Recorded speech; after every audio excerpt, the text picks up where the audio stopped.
In this video, I'm going to explain the platform that we use to actually post the blogs onto our website and where we host our website.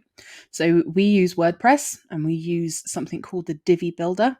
This is just a website builder. It's like a plugin that we use to easily create web pages.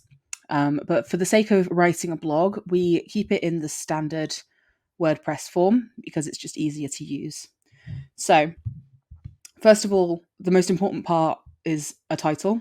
In this, I've made sure that I include some keywords that came up in the research, including breaking the bias. I used the IWD22. That is a very common hashtag or abbreviation that is used online for the day. Also used the key terms broadcast and streaming, and then those have gone into the permalink here as well. So when it came to writing the blog, it's quite simple. Just writing as if it's a Word document, nice and easy, making sure that we get those keywords in there, which I'll talk a little bit more about in another slide. But for now, I'll just take you through a couple of the key things that we can do with WordPress. So we can add in some images. This is one that I've created for International Women's Day. This is the official logo, and then I added some graphics of different women of all race and colour and size as well. It's important when doing a blog, when you've got different headings, to make sure that those are created as heading 2s. So in this drop down, you've got different headings. Heading 1 is the title. Heading 2 is any headings that you have in the that split up your paragraphs. So I've used that for the questions. That is because any keywords that come up in these questions are going to help with the SEO as well.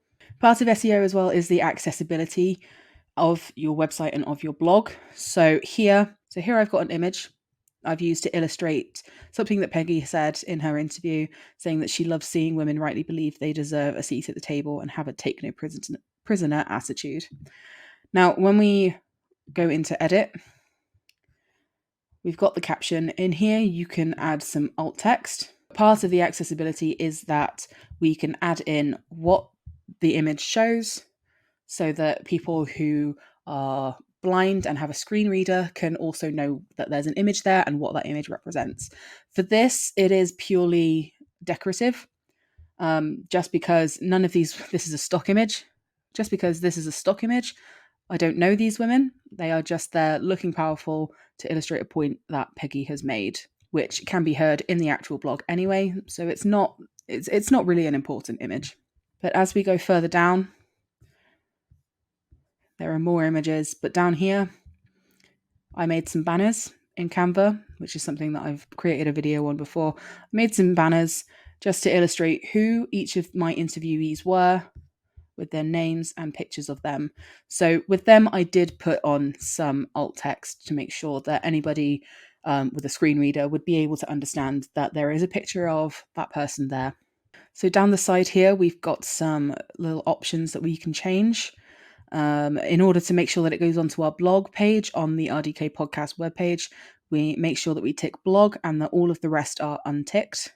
We've also got some tags because on our website we do actually have a tagging system so that people can search key terms or they can click on a key term when they see the keywords there, and they will be taken to a list of things that corroborate with their search. So for example, here we've used some of the keywords. So we've got broadcast, equality, streaming, video tech, women in broadcast, women in streaming. We also have the option to add in a featured image. We make sure that this is always on our blogs.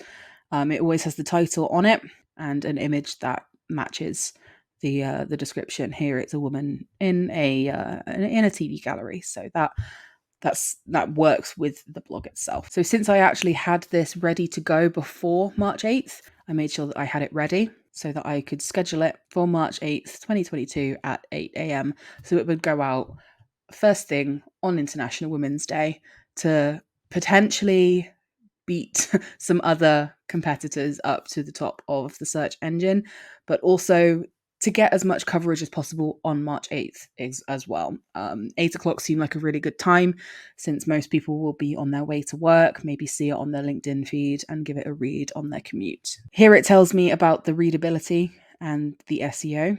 Now, The plugin that we use for this is called Yoast. I'm going to talk a little bit more about that in another video. However, the most important thing to note is that the readability, it says it needs improvement. However, every web developer that I have spoken to, when it comes to Yoast, says that readability on here isn't very accurate. The SEO, however, is also not quite as accurate as it could be, but it's okay. So it's telling me that the SEO is okay for this blog. Now, if you hit the orange mark on the SEO, you've actually got some pretty good SEO in there.